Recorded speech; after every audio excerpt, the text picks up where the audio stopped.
Welcome to this explainer. Today we're taking those dry, dusty coding concepts and reframing them into, well, a strategic performance. If you want to master the strict mechanics of array manipulation and, more importantly, the subtle art of absolutely crushing a technical interview, you are in exactly the right place.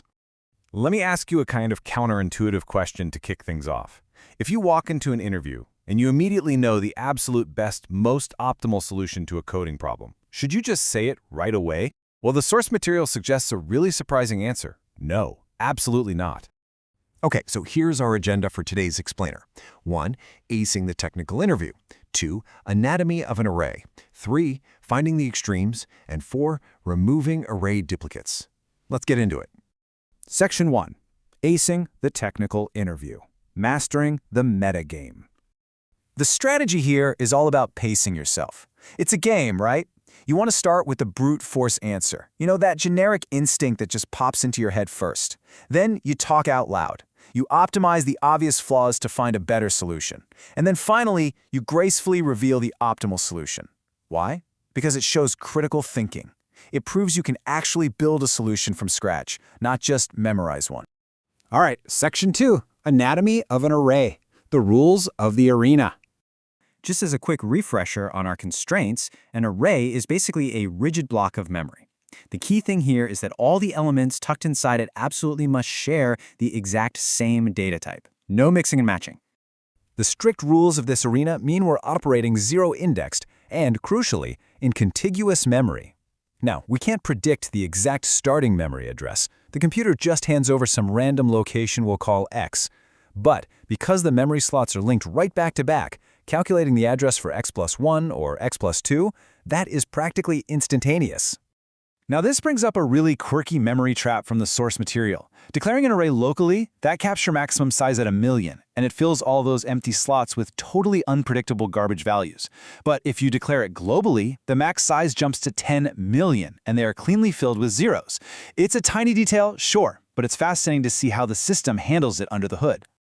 Moving on to Section 3, Finding the Extremes, Level 1 of the Array Arena. Okay, imagine being asked to find the largest element in an array. Following our metagame strategy, you don't just blurt out the optimal single-pass solution. Nope. You start by describing the brute force method, sorting the entire array, which takes an O of n log n time complexity, and then just picking the last element.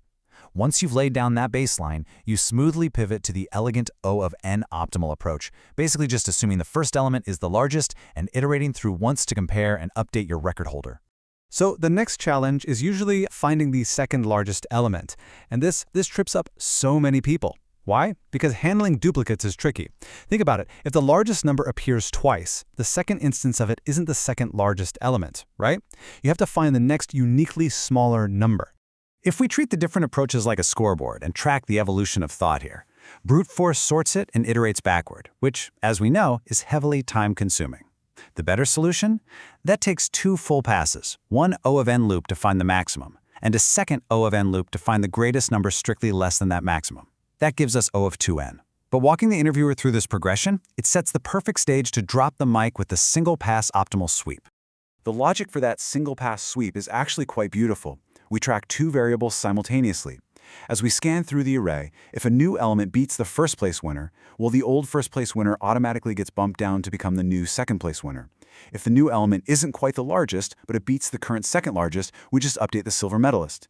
One single pass. O of n time, boom, done. All right, Section 4, Removing Array Duplicates, the boss fight. Now, before modifying anything, it's just a great habit to verify your data. We can do a lightning-fast O of n check to ensure the array is strictly non-descending. How? By simply asking if the current number is greater than or equal to the guy right behind it. If it is, the array is sorted, and we are clear to proceed. Here it is, the final challenge. The prompt asks us to push all unique elements to the front of a sorted array and return the count of those unique elements. But there is a massive catch: doing it in place. We cannot just create a brand new array to hold the clean data. We literally have to manipulate the existing memory block. So your immediate brute force instinct might be to rely on a set data structure. Sets are great because they automatically reject duplicate insertions, right? But Inserting into a set takes O of n log n time. And critically, it hogs O of n extra memory space. Since the prompt demands an in-place solution, we need a leaner, faster approach. To achieve optimal performance here, let's personify the algorithm. Imagine the elements are actually talking to each other. We use this really clever two-pointer system to do the heavy lifting, essentially asking, as we scan, hey, are you different than me? If yes, step right up and take the position right in front of me. Here is exactly how that two-pointer playbook operates. Pointer I acts as the guard, just sitting at the index of the last known unique element. Meanwhile, pointer J acts as the aggressive scout, zipping ahead through the array. Now, because the array is sorted, duplicates are naturally grouped together. So J just ignores everything that looks exactly like I. But the very second J spots a completely new unique value, it chucks that value directly into the spot right in front of I. Then, pointer I takes a step forward to secure this new unique sequence. We restructure the entire array in a single lightning-fast pass. The true triumph here isn't just the O of n times speed. It's the fact that we achieved this physical data shifting completely in place. We didn't need to spin up any extra data structures at all. We used a beautifully efficient O of 1 space complexity. And let me tell you, to an interviewer, that proves a deep, deep respect for system resources. Ultimately, mastering these explanations ensures that when you step into the hot seat, you are not just blindly reciting lines of code from memory.